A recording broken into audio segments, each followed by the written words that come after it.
So, you talk about your purpose as a money strategist. You're also a spin instructor, a fashion designer, and a human resources director. Can you shed some light on how your roles in those areas support your purpose? Absolutely. So when you're talking about, being tied, health, of course, spin instructor, um, it's just a fun way of, losing weight. And I try to incorporate some sort of happiness and creativity into everything that I do. I don't want to necessarily do it the way that it's been done before. I want to give people a different experience. And so my spin classes, the younger folks would call them lit.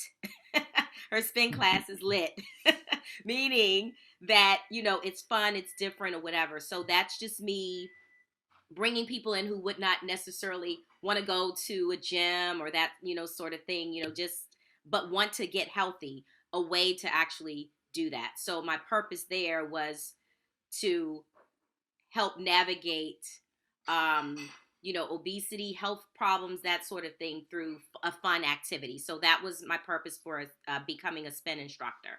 um, the fashion was the creativity inside of me, of course, wanting women to feel confident and to feel good about themselves. And so I was able to create beautiful prom dresses. I did all kinds of things. It wasn't just dresses, it was, I mean, denim, you name it, I've done it. That was just to add to the beauty of a woman. I believe if you look good, you feel good. And so the intent there was to give a little piece of my creativity to someone else. My clothes were very, very different. And so if you wore them, you had to feel a certain type of way, because it took a certain type of woman, like when you put it on, to wear it, because it was very different, eclectic, I guess I could describe it. So that was my purpose there. And then of course my human resources director, I call that my 9 to 5 bread and butter, um, problem solving, right? So I like to solve problems. The intent there is, again, to pass information on to others. When you have human resources, any human resources directors, or shout out to all the folks out there that are happen to listen to this, know that we are basically the entry point to everyone's problems. Even though, sometimes you can become a scapegoat, ultimately someone is coming to you because they want answers about their benefits, about performance matters, about even conduct, hard problems, someone's misbehaving, all of those things. When it comes to your pay, everything that basically allows a person to live day to day, human resources is a big part of that. And so we solve a lot of problems, and that's the intent, and the purpose is to ensure that someone that's coming to me or my team is getting the information and resolve at the end of the day.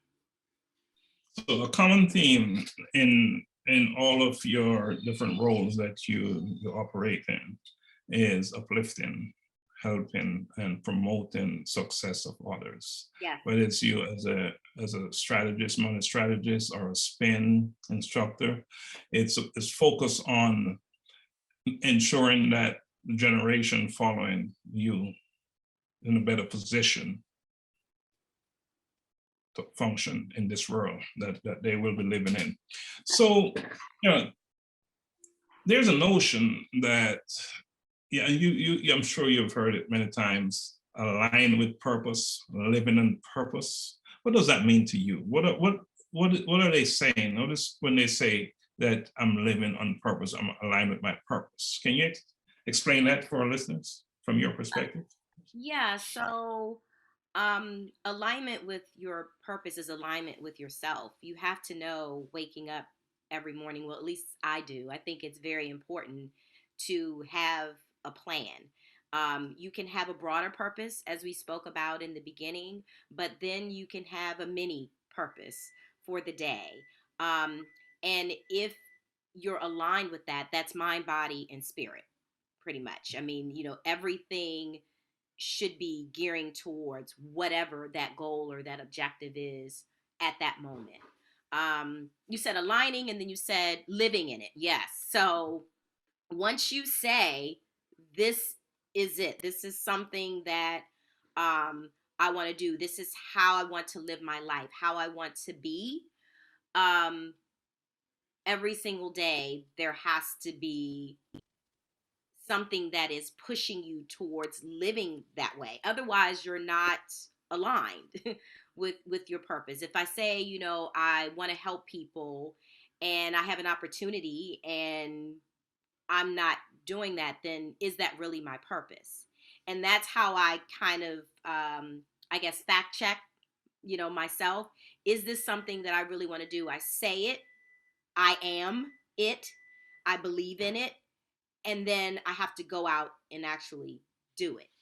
And if I'm not doing that, so, when I said I want to help people, learn about financial literacy, for example, I had to take the steps to live in that.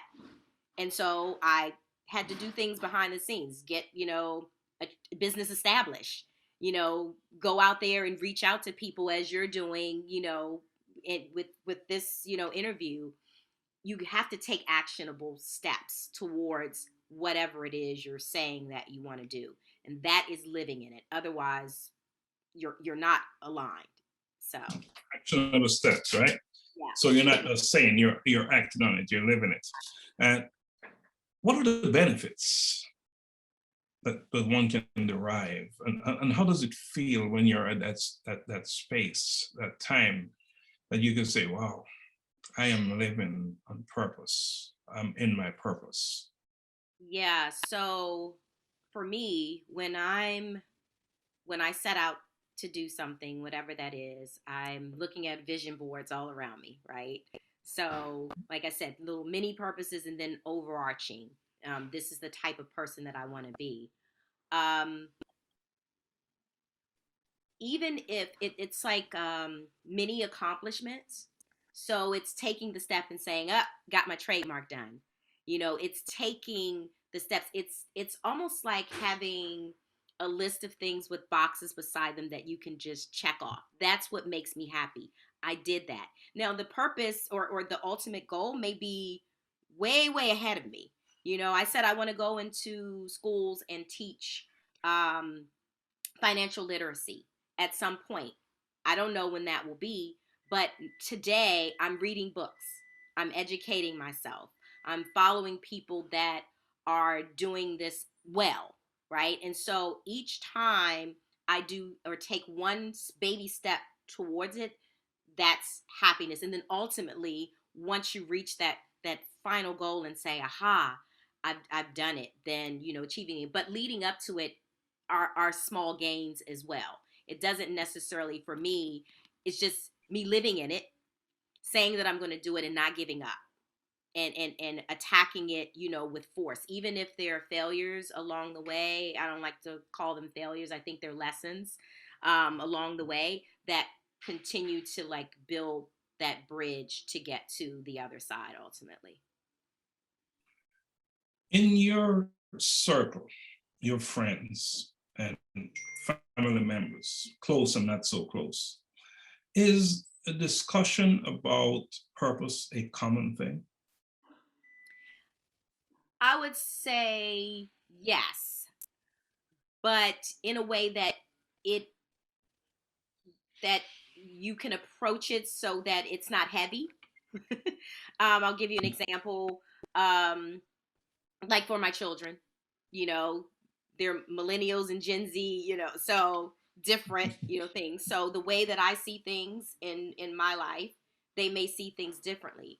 But what I'm always asking them is, okay, what is it that you want to do? What type of person, do you want to be? Do I use the term purpose? Not necessarily, but embedded in those conversations with friends and family is about, okay, what is it that you want to do? How can I, because I'm that type of person, help you to get there? And do I know people or others who have been there before you and are maybe kind of like going through the same path, whether it's career, whether it's love, it can come out in many different forms. It's not just, career driven. I know a lot of what we've been discussing is about that, but, do you want to be in, a relationship? Do you want to have children of your own one day? Like, what does all of that come to? Because ultimately, that is also a piece of your pie of happiness pie, if you will. They're little mini sections, and purpose overall is driven by all of those things. You start out and you just rely on mom and dad for everything. How do we get you to grow up and become an adult? So yes, there are definitely conversations that I have with friends. A lot of people call me and rely on me for just advice. So when you're giving advice or whatever, I think when someone's asking you a question about something, or even if they have a problem, they're attacking something that they have some sort of purpose. It's kind of embedded in those conversations, if that makes sense.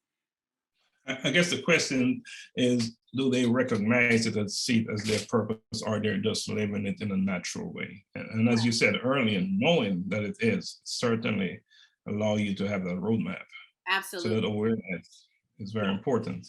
Yeah.